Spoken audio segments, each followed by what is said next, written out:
Now, today's primary payload, of course, is tracers, a pair of spacecraft that will investigate an explosive and mysterious process that occurs throughout the universe, from black holes to nuclear reactors, which is called magnetic reconnection. Now, tracers will study this process around Earth to understand how the Sun interacts with our planet's protective magnetic shield, which is called the magnetosphere. Now, using instruments designed and built by the University of Iowa, the twin satellites will measure magnetic reconnection a record-breaking 3,000 times, helping scientists better understand and prepare for the effects of the Sun on Earth. There's Falcon 9 on your screen, a two-stage rocket that is 229 feet tall and getting ready for liftoff in just about 8 minutes from now. Now, at launch, it produces more than 1.7 million pounds of thrust. The bottom section of the rocket, the first stage, or the booster, is powered by 9 Merlin engines. Now, those engines will burn for the first couple of minutes of the flight, carrying Falcon 9 through the thickest layers of Earth's atmosphere. Now, if you've ever watched a launch in person, you'll know that the vehicle doesn't go straight up. Early in flight, Falcon 9 performs a gravity turn, a smooth pitch maneuver that tilts the rocket sideways to build up horizontal velocity. And you may hear that called out about 10 seconds after launch as vehicle pitching downrange. Once the first stage completes its portion of the mission, it shuts down and separates.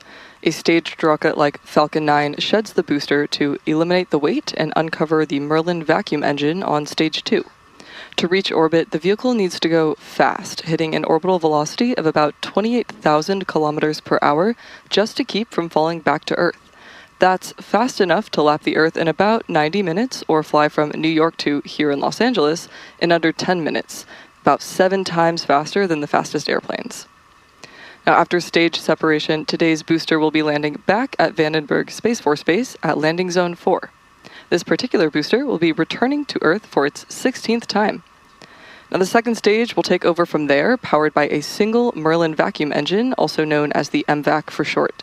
With its extended nozzle and optimized design, the MVAC drives maximum performance in the vacuum of space. Today, we'll ignite that engine 4 separate times before deploying the final payload into orbit. And topping off the rocket stack is the payload fairing, which is a 17-foot wide carbon composite shell that protects the satellite during the uphill trip through the atmosphere. Now, about 3 minutes into flight, both halves of the payload fairing will separate and parachute back down to Earth. And if recovery goes to plan, the fairings will be pulled from the ocean and prepped to fly again on future missions. So much of what makes Falcon 9 remarkable happens in flight. We have stages separating, the first stage landing itself back on land or on a drone ship in the middle of the ocean, fairings parachuting back, all ready for another flight to space. Every part of Falcon 9 is part of a larger design that comes together to do one thing: escape gravity. And that is the first step in building our multi-planetary future. Now, coming up next in the countdown, the transporter erector, or TE, will begin to retract away from Falcon 9. The TE is that large truss structure you see standing next to the rocket. It's hinged at the base and connected to the launch mount beneath the first stage. Now, coming up, the clamp arms around the second stage will first open away from the vehicle, and then the TE will pivot backwards, slowly swinging away from the rocket. It will achieve full recline by the T-3 minute and 40-second mark. Now, throughout this process, you may also hear the TE referred to as the strong back.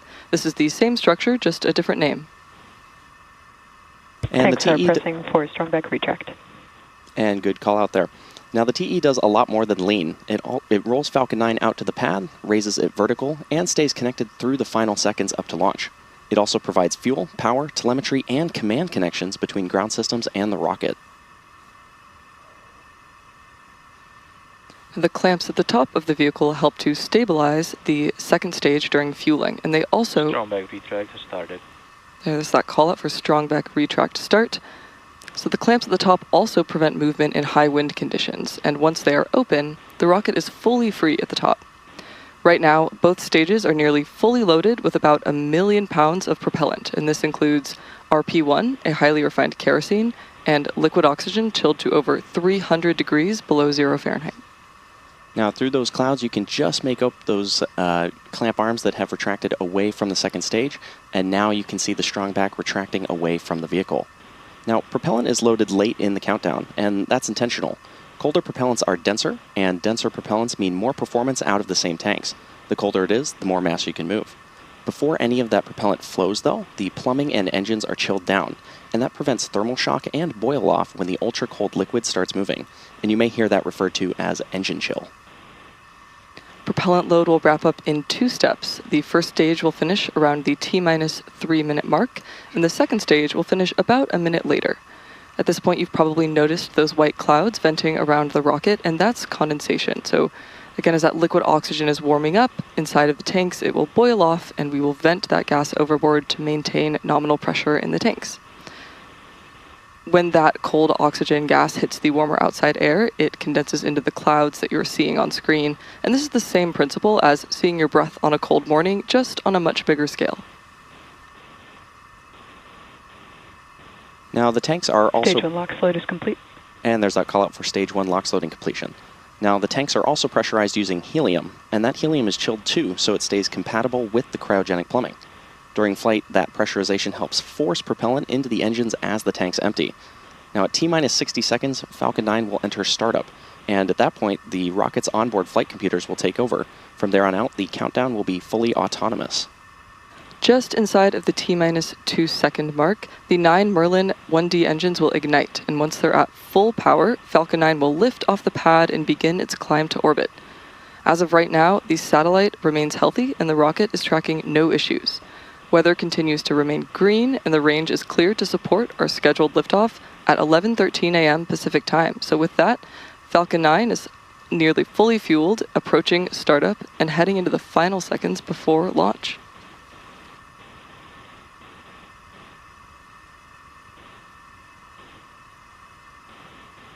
Now, you may have also noticed... Stage 2 LOX load is complete. And there's that call out for Stage 2 LOX loading completion. So at this point, Falcon 9 is now fully loaded with 1 million pounds of rocket-grade kerosene and oxidizer. Now, you may have also noticed the rocket isn't quite as shiny as it was in the past, and that's because of the soot layer present on the skin of the rocket, which is caused by the booster descending through Merlin's exhaust gases during the entry burn. And as the booster accumulates more flight history, more and more more of that soot gets deposited onto the vehicle. Now, coming up shortly, we'll hear that call out that Falcon 9 is in startup. As I mentioned, this is when the rocket's onboard flight computers will take over and the countdown will be fully autonomous. We should be hearing that call out in just about 8 seconds from now.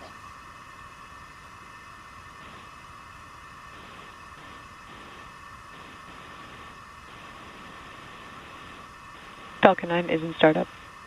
And there's that call out that Falcon 9 is in startup, and in just a few moments we'll hear the final go, no-go from the launch director, or LD, for today's mission. LD is go for launch. And fantastic news there from our launch director. We are go for today's mission. So let's sit back and watch as Falcon 9 takes the Tracer's mission to space. T-minus 30 seconds.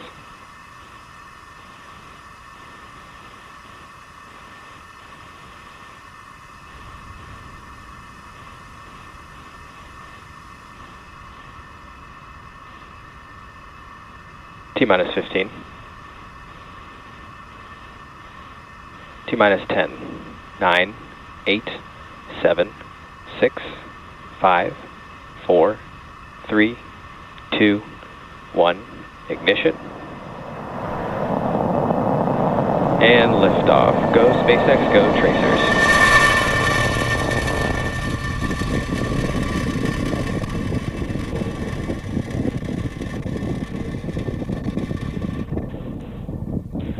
Vehicle is pitching downrange.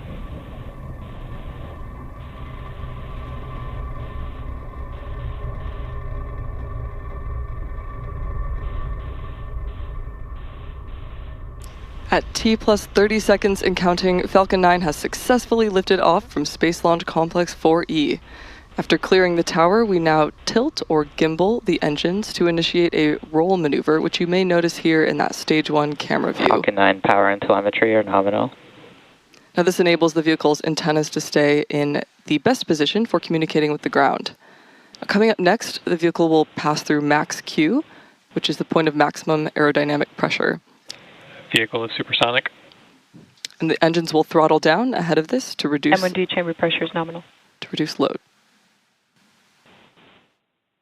Max Q. And there's that call out for max Q. Now the Merlin engines are back at power and we're out of the throttle bucket. From here on, even though velocity is rapidly increasing, the atmospheric density is decreasing, resulting in less loads on Falcon 9. Now the rocket typically needs to go about 17,500 miles per hour horizontally in order to avoid gravity pulling it back down to Earth.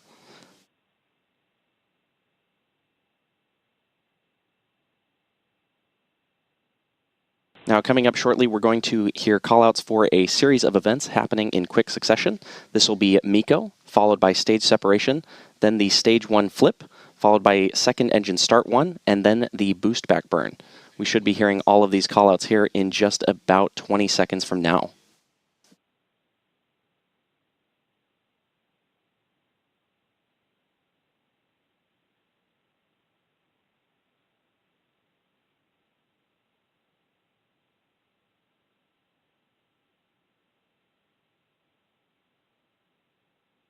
Main engine cutoff. Stage separation confirmed.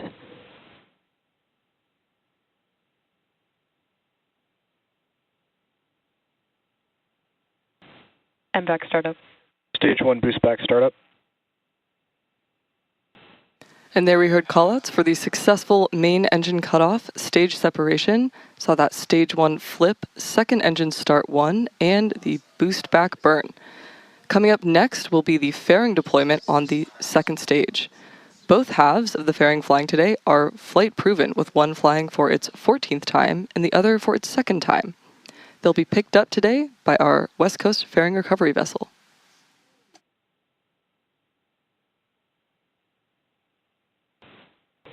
Fairing separation confirmed. And we heard fairing separation is confirmed. So the boost back burn on the first stage is still ongoing, and we expect shutdown shortly.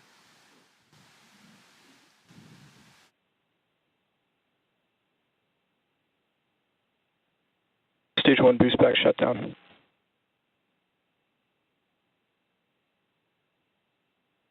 And there was confirmation of boost back burn shutdown.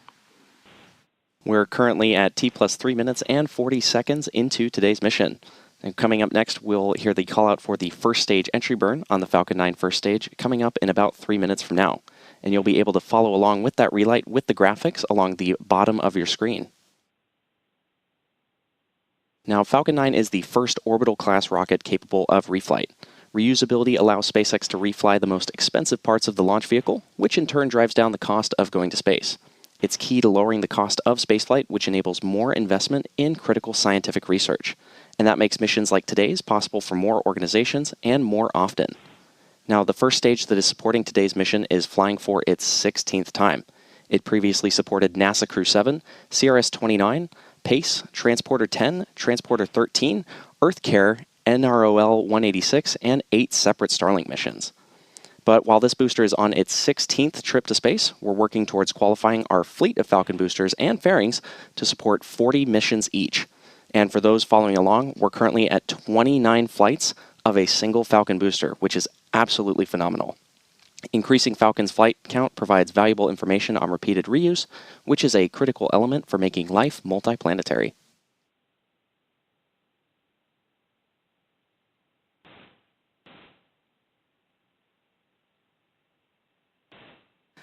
Now, as a reminder, the 9 Merlin engines on Falcon's first stage are optimized for sea level, and they can achieve around 190,000 pounds of thrust during ascent and descent. Now, compare that to the single MVAC engine you see on your screen. This achieves around 220,500 pounds of thrust in a vacuum state. During entry burn, Falcon 9 will decelerate by firing its Merlin engines, but the vehicle is still moving really fast. As Zach mentioned, this causes the vehicle to fly through Merlin's exhaust gases, and this deposits the layer of soot on the vehicle's surface, giving Falcon 9 that flight-proven look.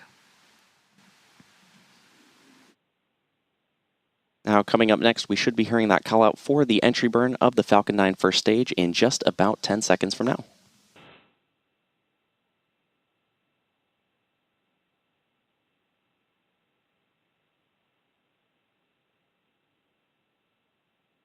Stage 1 entry burn startup.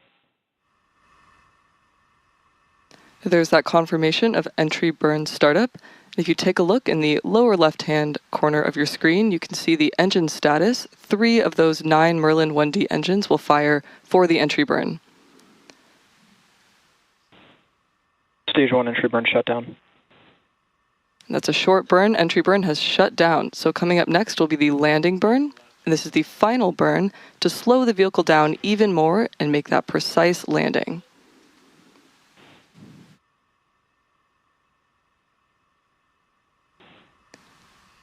Great view of Falcon 9 first stage coming back. Stage 1 FTS is saved. And we utilize both the Merlin engines throughout these various return re-entry burns, as well as the grid fins to stabilize the booster.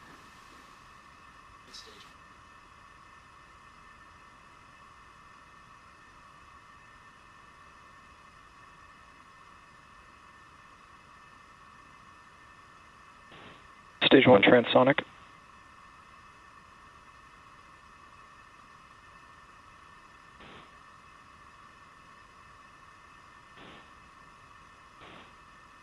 Stage 1 landing burn. Stage 2 terminal guidance.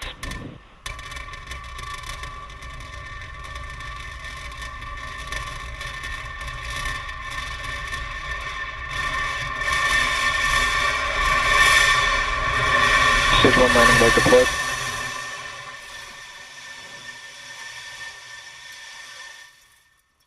Stage 1 landing confirmed. Stage 2 FTS is saved. And a beautiful landing And for back this shut down. booster, marking the 16th flight of this first stage. Yeah, absolutely beautiful landing here, Amanda. Now, in the meantime, Falcon 9's second stage is continuing its first burn of the mission, and we expect it to shut down just after T plus 8 minutes. And as a reminder, the MVAC engine on the second stage will be completing 4 separate burns today Nominal orbit insertion. before we deploy all spacecraft. We also just heard that call out for nominal orbital insertion. So at this point, the second stage is going to embark on a coast phase, and that will last about 40 minutes before the MVAC engine relights for a second time at the T plus 51 and 8 second mark. Now everything with the rocket and payload looks healthy, and the vehicle is currently flying over the Indian Ocean near Madagascar. Now, as a reminder, we're planning to have 4 separate burns of the MVAC engine on the Falcon 9 second stage before all payloads are deployed. And we're now approaching the second burn to reach the orbit needed to deploy the first spacecraft. Now that burn will be pretty brief and will last just about 3 seconds.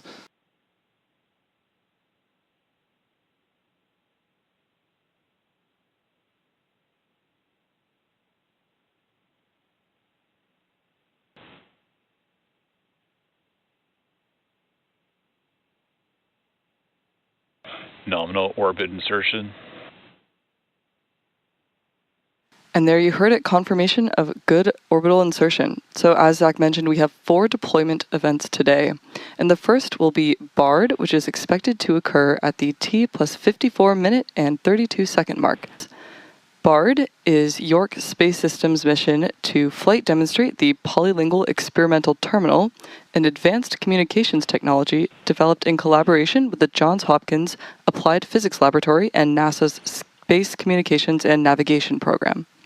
The terminal is designed to enable real-time interoperability between government and commercial satellite relay networks. It's a first-of-its-kind capability as NASA shifts towards a commercial satellite relay communications architecture. And the other payload being deployed here is REAL. Now, REAL will help us better understand how the high-energy particles in the Van Allen radiation belts are scattered into Earth's atmosphere.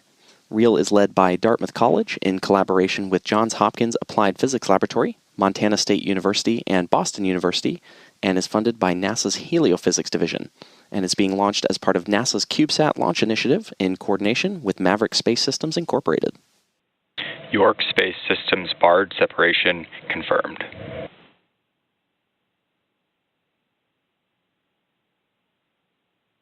Real separation confirmed.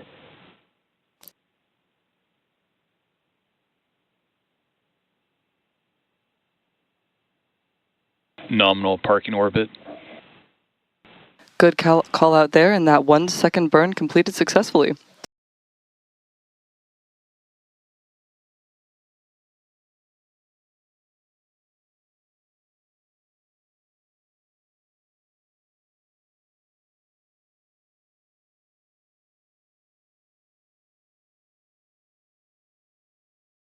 Now, coming up next will be the deployment of the first of the 2 tracer satellites.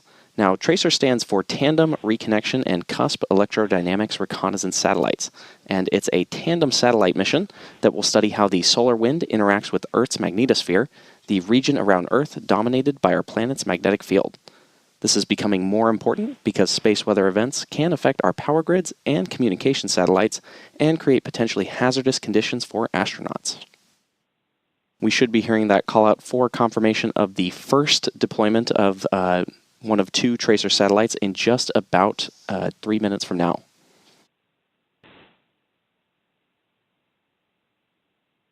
Now, once we have deployment of both tracer satellites, we're still going to have 3 more payloads to deploy on today's mission, and those are Athena Epic, Lyde, and Skycraft.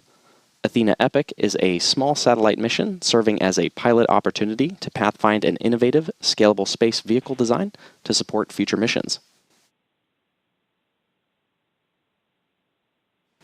Now, Lyde is a payload from the European Space Agency which aims to demonstrate direct 5G broadband connectivity from low Earth orbit to small ground terminals.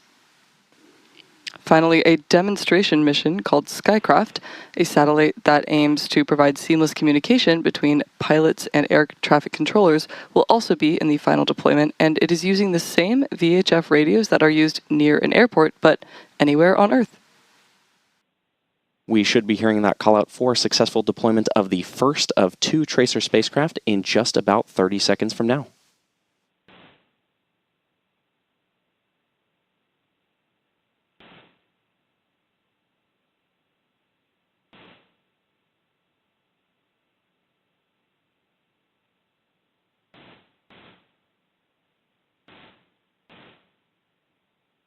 Tracers SV2 separation confirmed. And there we have it, successful deployment of the first of 2 tracer satellites, and a beautiful view on screen there. Our next deployment will be the second tracer satellite in about 4 minutes. So we're going to take a quick break. We'll be right back for our final deployments of the mission, and we'll see you soon. And we have 2 more deployment groups of satellites coming up. The first of these will be the second tracer satellite, and then after a short break, we'll be listening in for deployment of Athena Epic, Lyde, and finally Skycraft. Tracers SV1 separation confirmed. There we heard confirmation of successful deployment of the second tracer's satellite. Beautiful live view on your screen. As a reminder, these twin satellites will measure magnetic reconnection a record-breaking 3,000 times, helping scientists better understand and prepare for the effects of the sun on Earth.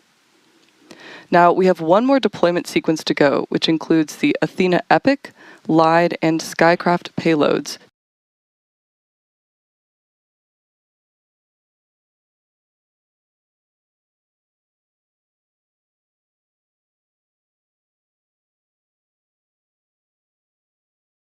We just had successful deployment of the Athena Epic spacecraft.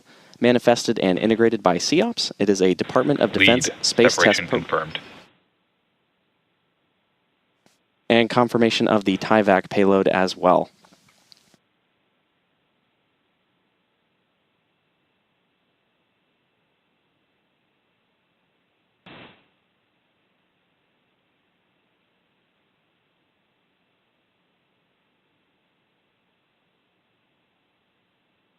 Skycraft 4, stack of 5 ATM spacecraft, separation confirmed.